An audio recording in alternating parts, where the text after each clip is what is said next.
Good morning to all. तो आज से हम अगले चैप्टर की शुरुआत करने जा रहे हैं, चैप्टर नंबर 3, जिसका नाम है संधारित्र। संधारित्र को समझने से पहले हमें एक टर्म है जो कि आपका है विद्युत धारिता, इसको समझना होगा। विद्युत का मतलब है आवेश और धारिता का मतलब है ग्रहण करने की क्षमता। तो किसी चालक के आवेश ग्रहण करने की क्षमता विद्युत धारिता कहलाती है।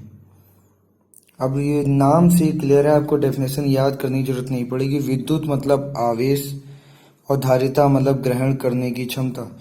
तो किसी चालक के आवेश ग्रहण करने की क्षमता विद्युत धारिता कहलाती है। अब इसको डिफाइन करने के लिए हम लोगों ने एक टर्म यूज किया है, वो है किसी चालक को आवेश देने पर उसके विद्युत विभव में वृद्धि होने लगती है। जैसे जैसे हम आवेश का मान बढ़ाते हैं वैसे वैसे विद्युत विभव का मान भी बढ़ने लगता है। मतलब जो आपका Q है वो डायरेक्ट प्रोपोर्शनल है V के। अब आपने पढ़ा है जब भी प्रोपोर्शनल का साइन कहीं पे आता है तो उसको हम इक्वल में चेंज करने के लिए एक प्रोपोर्शनैलिटी कांस्टेंट यानी अनुक्रमानुपाती नियतांक का इस्तेमाल करते हैं। यहाँ पर C आपका अनुक्रमानुपाती नियतांक है, तो Q बराबर हम लोगों ने लिखा C डॉट V। तो यहाँ से अगर हम C बराबर लिखें तो C बराबर आपका हो गया Q अपॉन V, और ये जो टर्म आपका C है यहाँ पर, यही टर्म आपका है विद्युत धारिता, आवेश ग्रहण करने की क्षमता। अब यहाँ पर जो हम लोग अभी तक बेसिक एक तरीका इस्तेमाल करते हैं डेफिनेशन बनाने का, कि बेस वाले टर्म को हम एक कर लेते हैं, और जब बेस का टर्म एक हो जाता है तो आपको डेफिनेशन बनाना बहुत इजी हो जाता है। तो वही तरीका हम यहाँ पर भी इस्तेमाल करेंगे। तो यहाँ पर हम लोगों ने ले लिया इफ V बराबर 1 यूनिट यानी विद्युत विभव 1 यूनिट हो, देन आपका C बराबर किसके हो जाएगा, Q के। तो इसी को डेफिनेशन के तौर पे आपका बताया गया, किसी चालक में एकांक विद्युत विभव की वृद्धि करने के लिए आवश्यक आवेश की मात्रा को विद्युत धारिता कहते हैं। तो विद्युत धारिता की दो डेफिनेशन हमारे पास आ गई। पहली, किसी चालक के आवेश ग्रहण करने की क्षमता विद्युत धारिता कहलाती है, और दूसरा बाई फॉर्मूला हमारे पास एक डेफिनेशन आ गई जो आपकी है कि किसी चालक में एकांक विद्युत विभव की वृद्धि करने के लिए आवश्यक आवेश की मात्रा को विद्युत धारिता कहते हैं। अब इसका मात्रक एक तो बाई फॉर्मूला अगर हम चले तो बाई फॉर्मूला लिखा है Q अपॉन V। Q आपका आवेश का मात्रक क्या होता है आपका, तो आवेश का मात्रक आपने पढ़ा होगा, आवेश का मात्रक कूलाम रिप्रेजेंट करते हैं C से, और V का मात्रक आपका होता है वोल्ट। तो आपका हो गया कूलाम प्रति वोल्ट। तो आपका पहला देखिए यहाँ पे लिखा है, इसका मात्रक फैरेड या कूलाम प्रति वोल्ट होता है। विद्युत धारिता का मात्रक फिर से लिख दिया गया है कूलाम प्रति वोल्ट या फैरेड।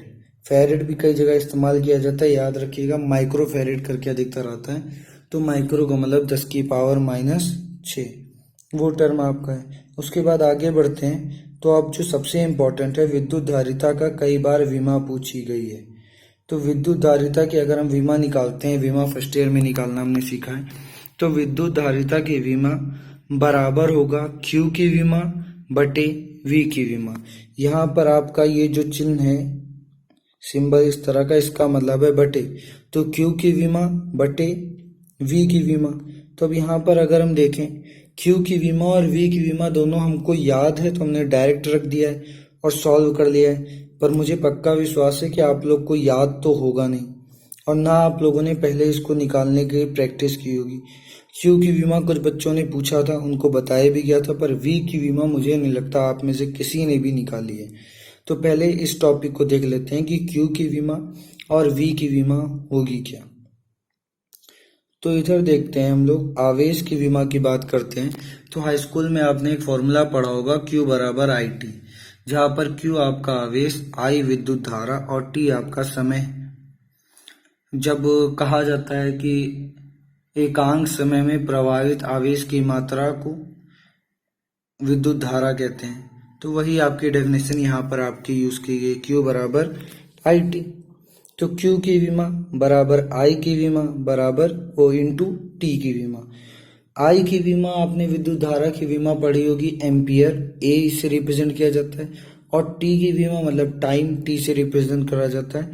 तो ए इंटू टी आ गया, यानी डायरेक्ट ए टी हो गया। तो आवेश की विमा तो आपके लिए बहुत ज़्यादा ईजी थी, आप डायरेक्ट निकाल सकते हैं। जो टफ पोर्शन है उसको देखते हैं, जो है आपका विद्युत विभव की विमा। विद्युत विभव की विमा हम लोग फॉर्मूला जानते हैं, V बराबर आपका होता है W/Q। तो V की विमा बराबर W की विमा, W आपका कार्य है, बटे Q की विमा, Q आपका आवेश है। तो Q की विमा अभी हमने निकाली थी, वो डायरेक्ट पुट कर देंगे। अब आपके पास W की विमा होनी चाहिए, मतलब कार्य की विमा। अब पिछले साल हम लोगों ने बहुत बार कार्य की विमा का इस्तेमाल किया, अगर आप लोग को याद हो तो कार्य की विमा आपकी होती थी mL² T⁻⁻²। अगर आपको याद हो तो ये हम लोगों ने बहुत बार इस्तेमाल किया है। इसी तरह आपकी बल की विमा आप लोगों ने कई बार इस्तेमाल किया, तो बल की विमा आपकी होती थी mL⁻²। तो कुछ ऐसी विमाएं जो आपको हमेशा याद होनी चाहिए, जिसमें से कार्य, बल। क्योंकि कार्य की विमा तो इसलिए इंपॉर्टेंट हो जाती है क्योंकि कार्य की विमा, गतिज ऊर्जा की विमा या किसी भी प्रकार की ऊर्जा की विमा, हर विमा सेम होती है। तो इसलिए आपको वो विमा तो याद होनी चाहिए। तो आगे चलते हैं, डेरिवेशन को देखते हैं, विमा निकालनी है। तो W की विमा हमने डायरेक्ट याद थी, हमने रख दिया mL² T⁻²। और Q की विमा हमने अभी हम लोगों ने निकाली है 80। तो यहाँ से कुछ टर्म हमने शिफ्ट किए, तो mL² T⁻² थी, नीचे से एक पहुंची ऊपर -1, T⁻³ हो गया और A की पावर हो गई -1। ये विमा हमारी निकल आई V की। अब वहां पे वापस चलते हैं, उधर देखते हैं इस पार्ट को। तो यहाँ पर आप देखिए, हम लोगों ने सीधे Q की विमा अभी निकाली 80 और V की विमा भी अभी हम लोगों ने निकाली mL² T⁻³ A⁻⁻1। अब यहाँ से जब नीचे वाले पूरे टर्म ऊपर भेजेंगे तो पावर सबके चिन्ह हो जाएंगे चेंज। तो m⁻1 हो गया, L⁻2 हो गया, T⁻−3 था, ऊपर आया +3 और एक और T है यानी T⁻4, और A⁻−1 थी, ऊपर आया +1, एक पहले से A था तो A की पावर हो गई 2। ये आपके लिए बहुत इंपॉर्टेंट है, काफी बार ये आपका विद्युत धारिता की विमा पूछा गया, तो इसको याद कर लीजिएगा। साथ में आपका विद्युत विभव की विमा, ये भी आपके लिए बहुत ज़्यादा इम्पोर्टेंट है, इसको भी लिख लीजिएगा और याद कर लीजिएगा। तो आज के लिए इतना ही।